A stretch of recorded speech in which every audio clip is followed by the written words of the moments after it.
بسم اللہ الرحمن الرحیم۔ السلام علیکم ورحمۃ اللہ وبرکاتہ۔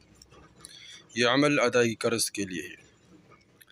انسان کے اوپر قرض ہو تو بندہ بہت پریشان ہو جاتا ہے، اس لیے قرض کے بارے میں اللہ کے رسول نے صحابہ کرام رضی اللہ تعالیٰ عنہ کو اعمال بتائے ہیں۔ تو اس میں ایک عمل یہ بھی ہے کہ حضرت وائل رحمۃ اللہ علیہ، ابو وائل رحمۃ اللہ علیہ فرماتے ہیں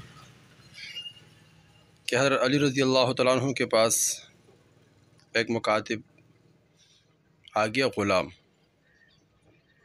اور اس نے کہا کہ میں کتابت میں مقرر شدہ مال جو میرے اوپر ہے اس کے ادائیگی سے میں عاجز ہو گیا، اس لیے آپ میری مدد فرمائیں۔ تو علی رضی اللہ تعالیٰ عنہ نے فرمایا کہ میں تمہیں وہ کلمات نہ سکھاؤں جو حضور صلی اللہ علیہ وسلم نے مجھے سکھایا ہے، اور آپ صلی اللہ علیہ وسلم نے مجھے فرمایا علی، اگر تمہارے اوپر یمن کے ایک پہاڑ ہے سیر، اگر اس کے برابر بھی تمہارے اوپر قرض ہو تو وہ قرض اللہ جل شانہ اس کی بندوبست فرما دے گا۔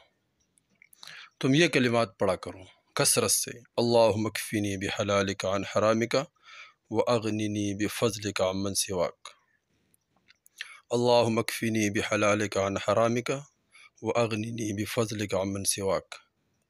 اس کلمات کے برکت سے اللہ جل شانہ تمہارے تمام قرضوں کے بندوبست غیبی خزانوں سے فرمائیں گے۔